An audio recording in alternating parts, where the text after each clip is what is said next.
surrounded by a monument to childhood, yet robbed of his own.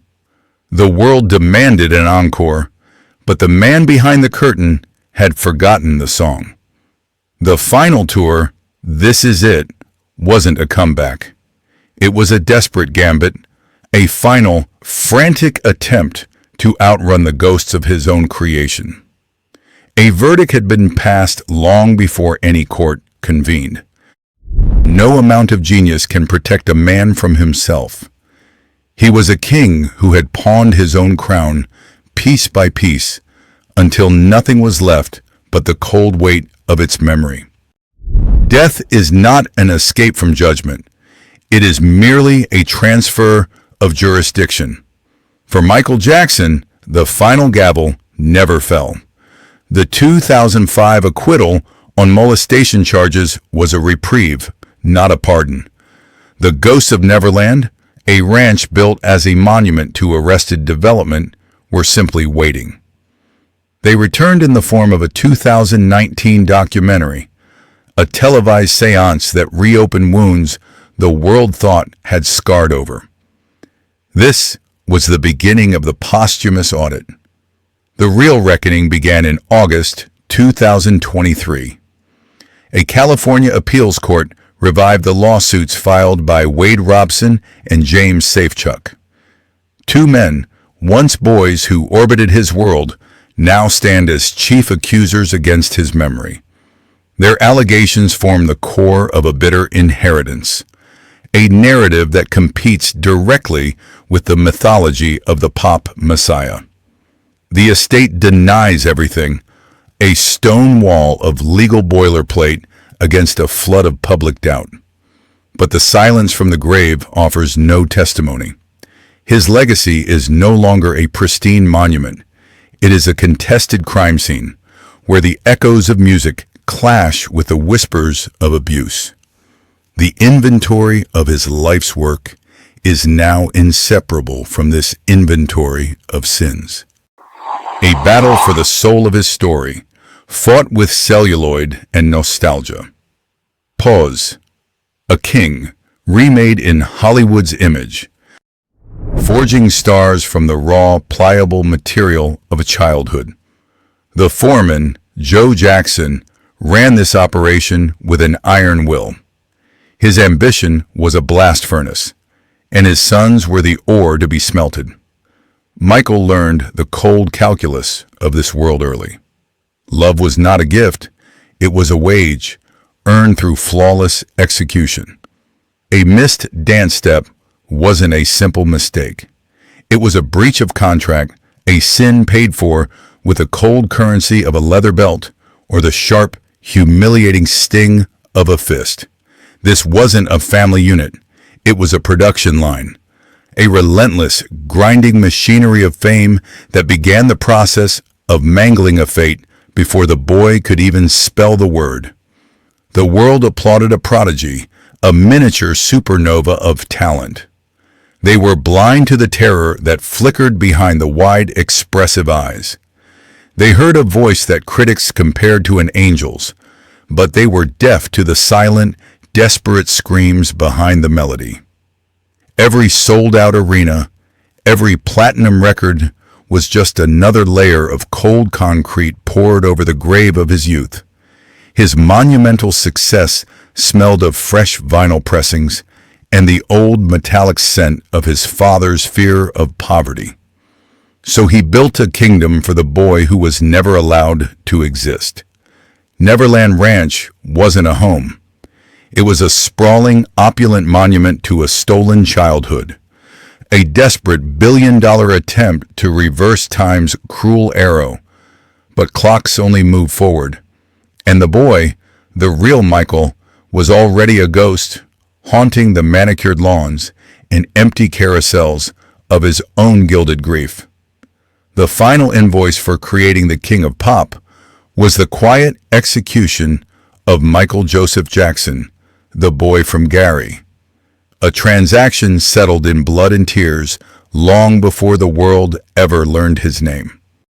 The next chapter in this autopsy of a soul was written with a scalpel, a grim inventory of alterations that reads less like a cosmetic journey and more like a desperate man's last will and testament.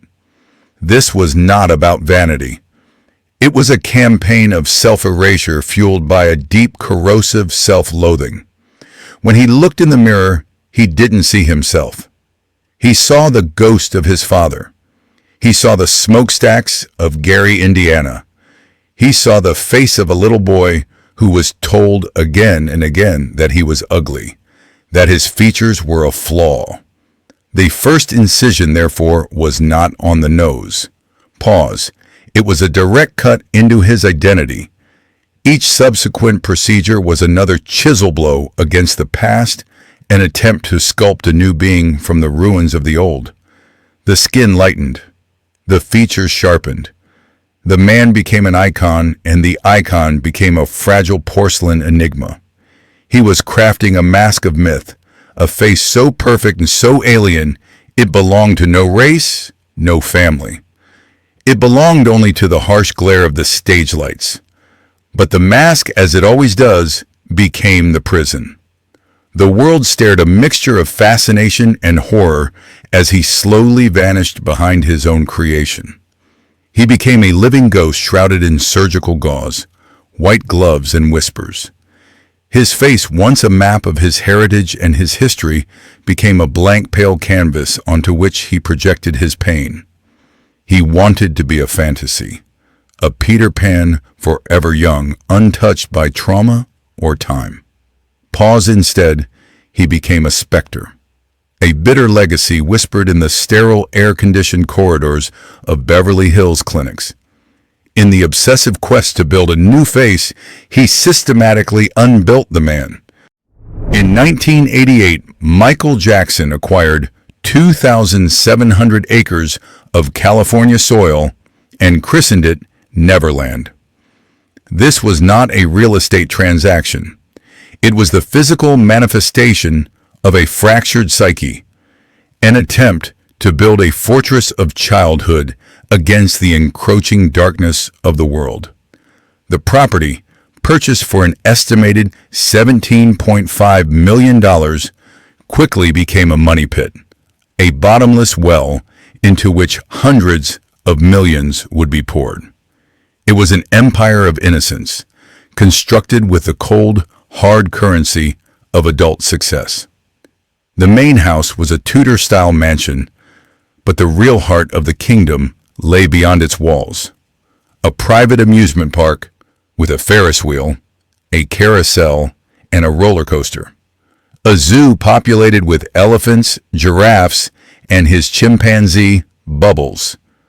A 50-seat movie theater with its own candy counter and unlimited free popcorn. It was a paradise engineered to heal a wound that could never be closed, the gaping void of a lost childhood, sacrificed at the altar of the Jackson 5. He invited thousands of children, many of them sick or underprivileged, to experience this fantasy. For a time it seemed to work. The laughter echoing through the valley was real. The joy was palpable. But the architect of this world remained a solitary figure within it. He was the king of a kingdom of children, a Peter Pan who could never truly fly because his feet were anchored to the ground by the immense weight of his own fame. The isolation was profound. The silence between the joyful screams of the rides was deafening. Then, the dream began to curdle. In 1993, the gates of Neverland were breached not by adoring fans, but by the Santa Barbara County Sheriff's Department. The sanctuary became a crime scene. Every whimsical detail, the statues of playing children, the fairy tale architecture, the very bed the king slept in, was scrutinized, cataloged, and presented to the world as potential evidence of unspeakable acts. The place built to be a refuge from judgment became the central exhibit in his public trial. Even after his acquittal in 2005, the magic was gone, replaced by a permanent stain. Jackson vowed never to return. The property fell into disrepair. The laughter was replaced by an unnerving quiet. The animals were sold off. The ride stood silent, rusting monuments to a broken fantasy. Neverland was no longer a refuge. It was a mausoleum for a living man's childhood dream. The final act was its sale long after his death, and the quiet removal of its iconic name. It was reverted back to Sycamore Valley Ranch, a final, posthumous audit, erasing the fantasy from the map. All that remains are the obituaries of a dream, and the cold, hard truth that you cannot build a paradise on a foundation of denial.